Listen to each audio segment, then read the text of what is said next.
Bryngwran. Cartref i'r Iorwerth Arms. Pantomimes enwocaf y byd. Ac i'r band sgiffil cyntaf yng Nghymru.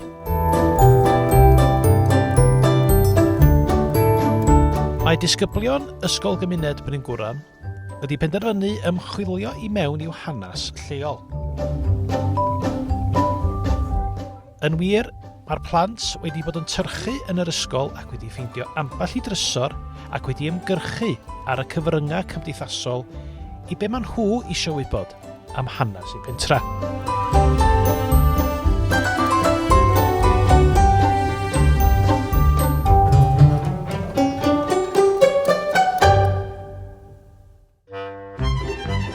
Yn ffodus iawn iddyn nhw, mae ambell drigolyn y pentra wedi neindio i'r adwy i atab i cwestiynau ac i ddangos bod Bryngwran efo hanes unigryw a chyfoethog. Roedd fy hun byw yn Bryngwran ers erioed? Ydw, dwi'n byw yma erioed. Wedi gael yng ngeni yma. A di byw yma mynd i'r ysgol. Ac yma priodi yma, cael y plant yma, a dwi'n byw yma erioed. A dwi'n dal i fyw yma. A gobeithio gael fyw am dipyn bach eto. Da chi'n licio byw yn Bryngwran? Yndw. Dwi'n hoffi byw yn Bryngwran. Te braf yw. A mae Bryngwran wedi bod yn ofnadwy o ffeind efo fi esbir i'r pandemig yma. Ond y gyd wedi edrych ar foli yma fyd. Neu wedi yr area lle dwi'n byw yn gwylod nhw. Chynio ni gael yr ysgol. Chynio fel ydych chi gael ysgol da hynny. Achos da gynnon ni miwn i, ffôn mo'n dillad i'n unan, de? A fi efo mrawd, efo 2 frawd a chwaer yn yr ysgol. Beth yw'n eich hoff atgofion o Bryngwran? Wel, ges i fy ngeni a fy magu yn Bryngwran. Dipyn o flynyddoedd yn ôl rwan, a mynd i'r ysgol Bryngwran. Yn lle da chi yn i'r ysgol, oedd yr ysgol yn adag hynny. Ond oedden ni'n dyno yn 5 poen. A tan o'n sôn adag hynny am ysgol feithrin a dim byd felly. Ac o'n i'n dechrau'r ysgol yn 5 poen. A mynd i'r ysgol, a clas Miss Jones. Ac oedden ni'n cael dysgu i barchu pawb yn hun â ni, de. Ac yn enwedig pobl mewn swydd fel gweinidog person. Cael yn dysgu i barchu pawb. A Miss Jones, the teacher clas isa. Ac y symud o fanno wedyn i clas canol. Miss Iwan oedd enw'n teacher i fanno. Ac wedyn i top class, lle oedd yr ysgol feistr. Mr Humphreys oedd enw o. Ac oedd rhaid iddo fo gael dysgu ni. Oedd o'n gofalus bod bob un ohono ni'n gwybod yn tables twice 1 or 2. O rhaid dysgu rheini. Ac gos oeddech chi'n cael, chydig golon. Gos oeddech chi'n gwybod. Ac tân oedd yn cnesu. Lle tân oedd yn bob clas. Ac achos tolam electric, a dyn oedd yr tân oedd yna yn cnesu'r rwm, lle. A ia, amser difyr iawn, a wedyn pan o'n i'n mynd i'r top class at Mr Humphreys. A wedyn mynd i capel, 2 gwaith bob dydd Sul. Ac i'r ysgol Sul, deud adnod yn capel nos, mynd i'r band o hob pan os fawrth, a cael amser difyr, a rhaid mynd. Ia, diw, ac oedd hi adag yr hyfal, oedd hi'r ysgol. A yn mynd i'r ysgol efo gasmags. Ni'n cario gasmags efo ni yn ysgol. A ration books, i gael bwyd a candies, o beth fel. A dyn, fydda'r aeroplanes o gwmpas. Ac yn ei rhedag i gidiod. Achos oedden ni'n deud, yn ei blant, mae John sgwr. Ac yn ei rhedag i gidiod efo. Dyna fi o hanner nhw fo siŵr. A dyn oedd yr Yanks, Americans Yanks o'n ei gael nhw, wedi dŵad i Areth Valley. A oedden nhw'n mynd i Mona, bob dydd. Oedden nhw'n mynd hanner dydd ac oedden nhw'n mynd wedyn tua 5 a dod adra ar y fath. A dyna ni'n blant yn sefyll yn lôn yn i'r hes ac oedden ni'n gweiri. Any gum chum? Ac ar y dechau trwy gael munud lor. Achos, ta gyda ni'n candis, fe ni'n cael candis ac ar eisiau rasio bwcfa i gael candis. A dyna yr stampiau wedi gorffan ar y rasio bwc. A chi'n candis eich beth? Sian de hospital di honna. Ac yn fanna oedd ni am 3 mis yn dechrau yn yr siop. Ac yn mynd i'r hospital wedyn, yn y top. A mae Sian de hospital i lawr ys blynyddoedd. Morrison sy'n ar rwan, te? Ie. A mae ysbyty Gwynedd ydi. Ac adag hynny, fydda'r surgeons neu'r salfa yn siarge ar wod yn dod i carfio dydd dolyg. Mr Lancaster di hwnna'n carfio turkey yn y wod dydd dolyg, te? Y patients. Na ni, dyn nhw'n gwneud pethau fel un rwan, he. O, mae mŵr i fanna yn gwneud i National Service. Os ydych chi'n gwneud National Service, pan ydych chi'n 18, ac ydych chi'n gorfod mynd i'r exam i gael medical gyntaf. Ac o'r eich chi basio'r medical, chi'n ydych chi'n cael joinio'r National Service. A noson ar rhyfal di gorffan, oedd ei gwneud i byd mewn rhedag o'r wthmadog i fyny at o'r bycha yma. Rhedag, nôl ac ymlaen a ddyd y peth a gwyni hwre a canu a pob allan. A drysau taim i gyd yn gwarad. Ia, neb yn... Oedd ei rei saff i fyw, ewch chi? Faint o siopa oedd na yn Bryngwran amser yn ôl? Siop Bontig, siop Bull, Candice, a dim iaith honno'n siop electric. Ond ddiweddar oedd honno yn siop electric. A mi oedd nhw'n cadw hi gwerthu beth electric. Ac wrth gwrs honna siop yn gwylod y pentra. Lle oedd o'n i'n electric yn y pentra yma, a wedyn oedd ni'n mynd, os oedd gynnwch chi wireless, o eisiau mynd i chargio'r botal, ac i fanno oedd ni'n mynd i chargio'r botal wireless. I chi gael hanes a beth bynnag hanes ar y wireless ynde. Y siop Gandis, siop Antilora yn ni'n galw honno. Yn gwerthu Candis, ac oedd Antilora yn athrawes o hi. A oedd gen i hi siop yn gwylod y pentra yma.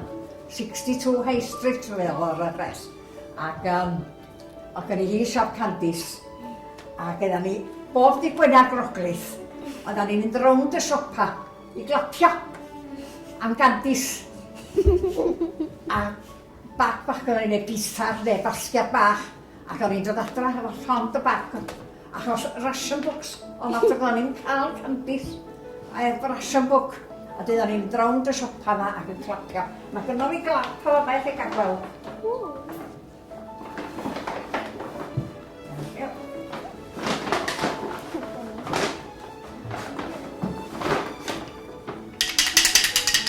Dydda ni'n mynd o clapio siopa. A dydda ni'n cael Candis. A Pasg, wythnos Pasg, a ni'n rownd o ffermydd. A mwyaf, ac yn dod adra hefo. Cos do'n i'n adag yr hyfal, cofiwch pan o'n i'n blentyn. A do'n i'n cael pethau fatha mor o hiddiw. Ac o'n i'n falch, ac o mam ni yn falch bod ni'n bod yn clapio'r wyna. Ac o'n i'n cael wyt yma. I lica, clapio rownd o gefnyd. Ac yn cael oto. Ac o'n i'n reit saff i ni fynd i gwydro hefyd. Dim fel mae heddiw. Ton am ceir.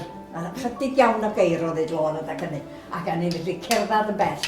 A dim yn drafiach i gerdded a be mae heddiw. Dydy yn saff i chi hi fynd ych hun i le'n byd heddiw dyn mynd. A dyna o'n i'n neud. Yn y siopa ac ar ôl y ffermydd. A Emrys Davies o'r Wicar fanno. Fo oedd yn gwneud y bara. A mi fydd ar fan yn mynd o gwmpas y Bryngwran a ein gedi i werthu'r bara. Ac o'r bara yn mynd allan bob dydd. Ac oedd Emrys Davies, bob dolyg, ton am electric yn pentra ac oedd. A ddim beth a Emrys Davies yn neud. Fydda pawb yn mynd a'i dyrci i'r becar a fydda Emrys yn ei cwcio nhw noson cyn dolyg. Ac chi'n cael y turkey wedi cael ei gwcio. Pawb yn mynd a'i tren a'r turci nhw wedi cael ei wneud y bara. Mae'n dweud ar y popdi, cos popdi tan o'r sgwrsio gynnyn nhw hwnna. A wedyn, a di'n rhaid i'w dyd bach i ymryd am wneud. Ia, a di'n pawb yn mynd yna efo'i turci noson cyn dolyg. A di'n mynd yna, wedyn mynd yn prawn efo'i turcwns. A dyna gyda'r nos i nôl y turci, wedi cael ei lwcio barod ar gyfer dydd dolyg. Jim Jones, o gyda fo garage yn topio yma, yn lle fel Lois Blains rwan, ond y garage yma no, a gwerthu petrol, a gyda fo fel bwth bach, yna hefyd, a pan diesel gwerthu yma no. Ly'r mil o yma, o gyn Cassi ar ei henwi, Cassi a o fi ddall, ac o gynnu hi siop bach na, a fydda hi'n mynd yna ati hi, a fi'n gwneud basgedi. Dyna hi'n neud, Cassi. A dyn wneud fy math o basgedi i rawd, gyda gwnio a fy math o bethau. Ac yna y plant yn dyna, cael sgwrs o Cassi a gweld ti sut oedd hi'n gweithio i wneud y basgedi yna. Oedd hi ddifur iawn i fynd yna. A Cassi yna llanol iawn. O, dwi'n byw yn siop Meicaf. Yn dach, da chi, byw yn siop Meicaf. Dwi wedi gweld chi o'r blaen yn canu efo'r cor ysgol yn do. Dysgu Gymraeg, ia? Ia. A dwi wedi siarad o mam a dad y fyd. Do? Do. Siop groceries o Meicaf. Ac o'na 3 mab yna. 2 fab ac 1 merch. Gyda gwybodaeth cyfoethog Betty yn dal sylw y plant, roedd gen Lois gwestiwn i ofyn am un o fandia enwocaf Sir Fôn. Beth da chi'n wybod am hogia Bryngwran? Mae hogia Bryngwran wedi dod at ei gilydd yn diwedd 1950, dechrau 1960. Swn i feddwl. A mae wedi bod wrthi tan yn weddol ddiweddar. Ac o'na, mae lluniau nhw yn yr iorwedd yma. Ac yna nhw'n crwydro i dy pentra a skiffle grŵp oedd ar ddechrau. Wedyn eithon nhw'n hogia Werin. A wedyn hogia Bryngwran. O pawb yn gwybod amdanyn nhw. Ac oedden nhw'n crwydro Cymru ac y bellach weithiau hefyd. Ac yna nhw yn cael eu canmol yn mhob man. Ac yna nhw'n llawn hwyl. A oedd ei henwa nhw yn Wales i gyd, yn gwybod amdano nhw. Hogia Bryngwran, hogia ni. O adloniant y canu gwerin i adloniant pantomimes enwocaf Bryngwran, be o gen Betty i ddeud am hyn tybed? Lladron Crygis. Oedd henwa nhw fan nhw. A tica, i wedi iawn.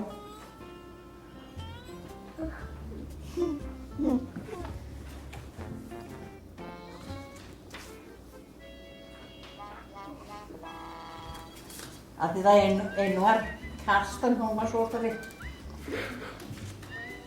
Dydda nhw yna.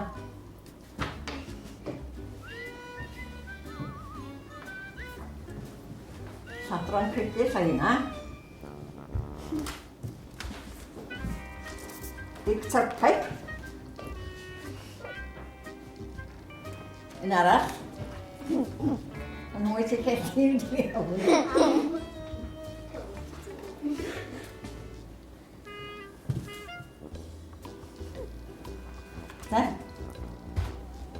A parch Edgar Jones fa, gwneud yr pantomimes a. Oedd o'r sgwennu nhw.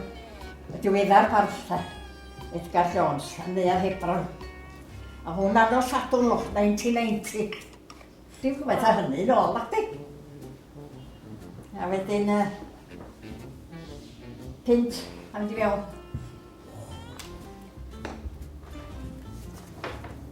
A dyn ni cael diwrnod chwaraeon yma.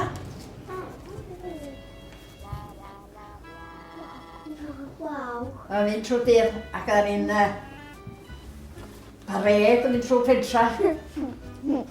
A fancy dress, baby show, cwcri, competition, rallis yn y cae, a lot o hwyl yn y cae, a pared a band, a cael rhai yma i entertainio.